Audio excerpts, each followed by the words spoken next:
दोस्तों मैं ये देख रहा था कि कुछ लोग हैं जो मेरे वीडियोस पे कमेंट करते हैं। आई थिंक एक बिपिन नाम का एक मेरा एक सब्सक्राइबर है। वो कमेंट करता रहता है और बहुत सारे और मैंने देखा है कि बहुत कुछ स्मार्ट लोग हैं जो मेरे वीडियोस पे कमेंट करते हैं और मुझे बताते रहते हैं, मुझे करेक्ट करते रहते हैं। दोस्तों मैं आप लोगों से एक बात बोलना चाहता हूँ कि मैं कहीं पर भी ये क्लेम नहीं कर रहा हूँ कि मैं कोई एक्सपर्ट हूँ या मैं कोई क्रिटिक हूँ। दोस्तों मैं बस आप लोगों की तरह ही एक बंदा हूँ। मुझ में और आप में सिर्फ़ इतना ही फ़र्क है कि मैं वीडियोज़ बना रहा हूँ, आप नहीं बना रहे हैं और कोई ख़ास फ़र्क नहीं है। मैं भी आप ही की तरह एक बहुत ज़्यादा एक फ़िल्म एंथुसियास्टिक हूँ और आई गेस आप भी हैं, क्योंकि अगर नहीं होते तो इस वीडियो पे मुझे नहीं देख रहे होते। तो दोस्तों मुझ में और आप में कोई ख़ास फ़र्क नहीं है। मैं तो उल्टा इतना पसंद करता हूँ दोस्तों जब मेरे वीडियोज़ क्रिटिसाइज़ होते हैं, बिकॉज़ जब वो क्रिटिसाइज़ होते हैं दोस्तों, तो मुझे सीखने का मौका मिलता है। दोस्तों मैंने अपने एक लास्ट वीडियो में बताया था कि कैसे Aamir Khan secretly character roles के प्रति बढ़ रहे हैं ताकि उनकी जो लाइफ़ एज़ एन एक्टर वो बढ़ जाए। तो मैंने कहा था कि वो इस फ़िल्म से कर रहे हैं, लाल सिंह चड्ढा से, मगर मुझे किसी सब्सक्राइबर ने दो 2-3 लोगों ने कमेंट करके बताया कि भाई वो तो दंगल से ही कर रहा है। तो भाई ये तो मेरे लिए भी, मुझे भी बहुत एक मुझे भी लगा कि हाँ यार, ये तो बात सच कह रहा है। तो उल्टा आपसे ज़्यादा दोस्तों मुझे सीखने को मिलता है, आप लोग जब कमेंट करते हो और मुझे बहुत अच्छा लगता है दोस्तों। तो दोस्तों प्लीज़ मैं आप लोगों से हाथ जोड़ के ये बोलना चाहता हूँ कि मैं कोई एक्सपर्ट नहीं हूँ। मेरे से भी गलतियाँ होती है और प्लीज़ इस बात को समझें।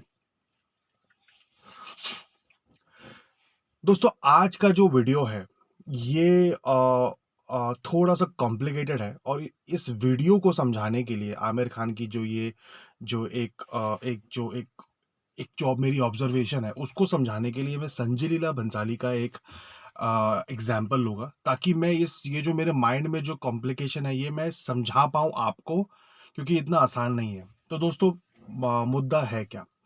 दोस्तों आमिर खान, जैसे मैंने पहले भी कहा है कि मेरे हिसाब से इंडिया के one of the finest story tellers है, जिनमें वो काबिलियत है कि वो स्टोरी को नर्चर करते हैं। जब उनके पास स्क्रिप्ट्स आती है तो वो पहले तो आइडेंटिफाई करते हैं, फिर नर्चर करते हैं और जो नर्चर करते हैं वो इतना अच्छा करते हैं कि फ़िल्म में अच्छी बन जाती है।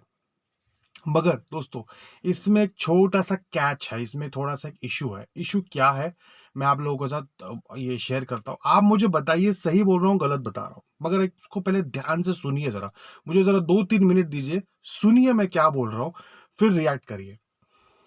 दोस्तों होता क्या है कि जब आप ये जो फ़िल्में, जो कमर्शियल फ़िल्में बनती हैं, इनमें भी 2 प्रकार की फ़िल्में होती हैं। फॉर एग्ज़ाम्पल आप संजय लीला भंसाली की पद्मावत एक एग्ज़ाम्पल ले लीजिए और संजय लीला भंसाली की एक एग्ज़ाम्पल ले लीजिए गंगूबाई। मैं यहाँ हिट और फ्लॉप की बात ही नहीं कर रहा हूँ। मैं आपको ये बता रहा हूँ कि दोनों फ़िल्मों में जो सबसे अच्छी हाइप, मेरे हिसाब से जो अच्छी हाइप मिली थी, मेरे हिसाब से बेहतर बॉक्स ऑफिस भी आप बोल सकते हैं या हाइप भी बोल सकते हैं, और ये जो एक पूरा एक एनवायरनमेंट बना था, वो बना था पद्मावत के लिए। और मैंने खुद पर्सनली पद्मावत 10 बार देखी होगी। मैं आज भी बोर नहीं होता हूँ। उसके कुछ-कुछ सीन्स तो मैं यूट्यूब पे बार-बार देखता रहता हूँ। रही बात गंगूबाई की, तो मैंने ये फ़िल्म नेटफ्लिक्स या जहाँ पर भी आई थी, 45 मिनट में मैंने ये फ़िल्म ही छोड़ दी थी। मैं इतना बोर हो गया, मैंने ये फ़िल्म 45 मिनट में छोड़ दी। दोस्तों सोचने वाली बात है कि एक ही डायरेक्टर है, पैसा भी अच्छा खासा लग रहा है, पद्मावत भी बनती है, ये वाली भी फ़िल्म बनती है, दोनों में बड़े-बड़े एक्टर्स हैं। मगर ये जो डिफ़रेंस है पद्मावत और गंगूबाई में, ये मेरे हिसाब से क्यों है? मैं इसके बारे में सोच रहा था कि ये सेम जो पद्मावत को जो हाइप मिला, वो गंगूबाई को क्यों नहीं मिला? ठीक है? वो वैसा वाला जो अपस्केल था, वो क्यों नहीं मिल पाया? जबकि दोनों कमर्शियल फ़िल्म है, दोनों दुनिया भर के लिए बनाई गई है, हर जगह रिलीज़ हुई है, पैसा लगा है, काबिलियत लगी है, सेम डायरेक्टर है। तो फिर प्रॉब्लम क्या है? प्रॉब्लम दोस्तों बहुत ही सिंपल है। प्रॉब्लम जो मुझे लगती है वो ये है कि कमर्शियल फ़िल्मों में भी दोस्तों कभी-कभार कुछ जो सब्जेक्ट्स होते हैं वो बहुत ज़्यादा इन इट्स नेचर उसका जो नेचर होता है सब्जेक्ट का, वो बहुत ही ज़्यादा सुपर एक्साइटिंग होता है। जैसे पद्मावत का आपका जो बेसिक जो स्ट्रक्चर है कि एक राजा कहीं बैठा है जो काफ़ी सारे किंगडम्स को कैप्चर कर रहा है।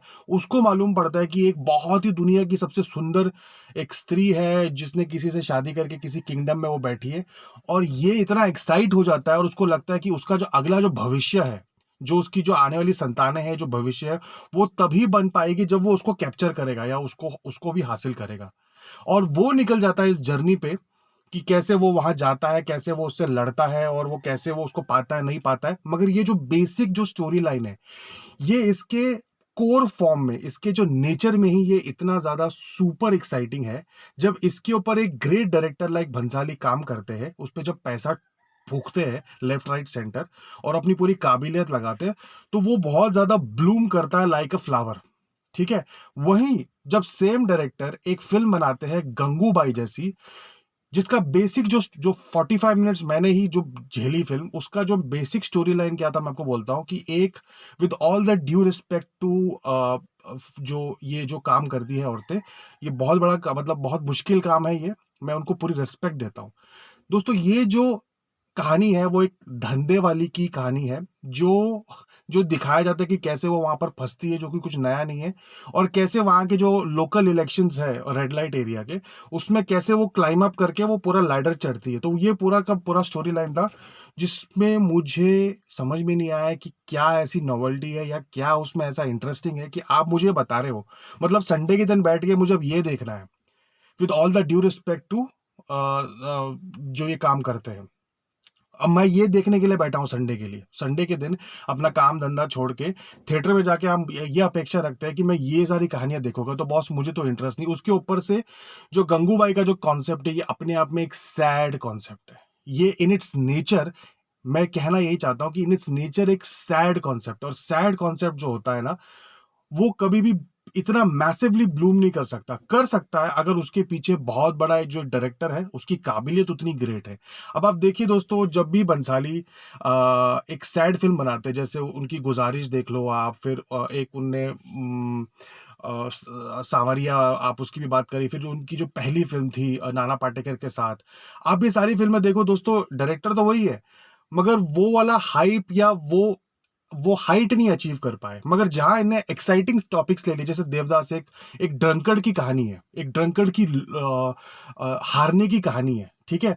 तो आप देखिए कि कितनी बड़ी हिट हो जाती है। वही आप देखिए ये पद्मावत, देखिए आप ये रामलीला देखिए, तो जब concepts in its nature favourable होते, एक्साइटिंग होते हैं, तो बंसाली उसमें चांस पे डांस मार लेते हैं। मगर जहां पर concepts in its nature sad होते हैं, जहां जहां पर वो चैलेंजिंग होते हैं, तो वहां पर मुझे लगता है कि वो कम उसकी जो कमर्शियल अचीवमेंट्स है वो कम हो जाती है। इंटरनेशनली एक डायरेक्टर है स्टीवन स्पिलबर्ग, उन्होंने एक फिल्म बनाई थी शिंडलर्स लिस्ट। अभी उनका भी ऐसा ही है कि कमर्शियल फिल्म जॉज वाली जो सुपर एक्साइटिंग कॉन्सेप्ट पे बनाई थी वो सुपर हिट हुई थी, मगर जब शिंडलर्स लिस्ट बनाई थी, जो कि इतनी एक दर्दनाक कहानी है, जो इट्स नेचर इतनी डल कहानी है, उसको भी उन लोगों ने इतनी कमर्शियली और इतनी एक्साइटिंग फॉर्म में बनाया कि फिल्म बहुत ज्यादा चल पड़ी।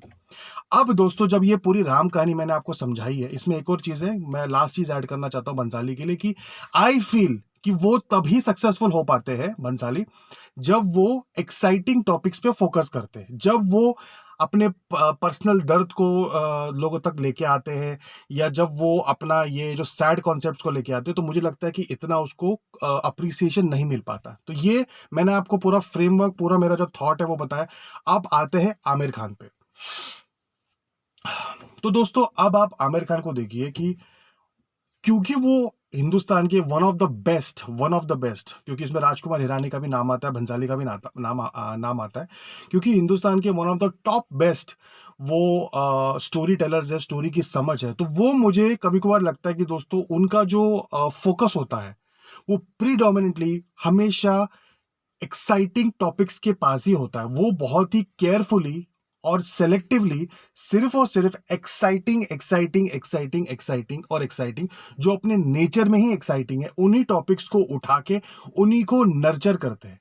कभी-कभार वो जो आर्ट हाउस सिनेमा है या जो इन इट्स नेचर जो सैड कॉन्सेप्ट्स हैं, उन पे ज़्यादा वो फ़ोकस नहीं करते। आप बोले कि तारे ज़मीन पे थोड़ी-सी एक सैडिश मैं कहूँगा कि तारे ज़मीन पे एक अपने वक़्त पे जो जो कॉन्सेप्ट था, जो बीमारी थी, जो बच्चों में होती है लोगों में, उसका नाम मैं भूल गया। वो उस टाइम पे वो उसको री-इंट्रोड्यूस कर रहे थे। आई थिंक इंडिया में आई थिंक वैसी फ़िल्म नहीं बनी थी। तो उस हिसाब में वो एक कॉन्सेप्ट था जो कि काफ़ी ज़्यादा एक्साइटिंग था। बट मुझे ऐसा लगता है कि वो प्रीडोमिनेंटली हमेशा एक्साइटिंग टॉपिक्स को ही पिक करते हैं, बहुत ही सिलेक्टिवली, और जो सैड कॉन्सेप्ट्स होते हैं उसको साइडलाइन कर देते हैं, बिकॉज़ उसमें जो अचीवमेंट होती है, जो रीच होती है, जो रेंज होती है to get the audience to the theatres, वो लिमिटेड रहती है, इसीलिए वो ज़्यादा बॉदर नहीं करते। तो ये मेरा एक छोटा-मोटा सा क्रिटिसिज्म है उनके लिए कि why only stick to the exciting topics, why don't you also try out ये वाले जो कॉन्सेप्ट्स हैं, जो सैडिश वाले कॉन्सेप्ट्स हैं। अब दोस्तों, आप ये पूछेंगे कि मुझे कहीं कभी-कभार लगता है कि क्योंकि वो एक थोड़े से श्रूड वाले भी बिज़नेसमैन हैं, तो वो इस मामले में बहुत ज़्यादा केयरफुल रहते हैं, ज़्यादा टाइम पास नहीं करते। उनको पता है कि ये चलेगा तो वो उसमें निकल जाते हैं। अब आप बात करें कि जो बंसाली है, ये क्यों सडनली पद्मावत के बाद गंगूबाई पे आ जाते हैं। अभी गंगूबाई का इतना कुछ मुझे पता नहीं क्या हुआ, हुआ नहीं। लोग कहते हैं कि बहुत बड़ी हिट है। आई डोंट नो क्या है, क्या नहीं है। और आप देखना कि इसके बाद ये फिर एक एक्साइटिंग टॉपिक के लिए मूव करेगी, जिसमें ये फिर से वो पूरा का पूरा जो मास अपील है और वो सब वो घुसा देंगे। बट अब सवाल आता है, आखिरी सवाल इस डिस्कशन का, कि ऐसा क्यों होता है कि बहुत सारे डायरेक्टर्स कभी-कभार ये सैड फ़िल्मों के प्रति जैसे इम्तियाज़ अली भी है, बहुत सारे लोग हैं, क्यों ऐसे टिल्ट करते हैं टुवर्ड्स दीज़ सैड कॉन्सेप्ट्स? क्योंकि दोस्तों ऑब्वियसली क्योंकि डायरेक्टर है, सेंसिटिव इंसान है, तो कहीं न कहीं उनके अंदर का जो दिल है, जो दर्द है, वो कभी न कभी किसी न किसी फ़ॉर्म में बाहर तो आ ही जाता है। तो वो क्या करते हैं, कभी-कभार इस तरह की फ़िल्में बनाते हैं, मगर उसमें बहुत कम डायरेक्टर्स होते हैं जो अपने जब दर्द को जब झलकाते हैं और उसमें जब फ़िल्म बनाते हैं, तो बहुत कम बार ऐसा होता है कि उसमें वो अप्रिशिएट होने का चांसेस होते हैं। मगर यहाँ पर आप जब आमिर खान को देखेंगे तो वो बहुत ज़्यादा इसमें केयरफुल है और बहुत ज़्यादा वो सही टॉपिक्स जो उन्हें लेने हैं, वही लेते हैं।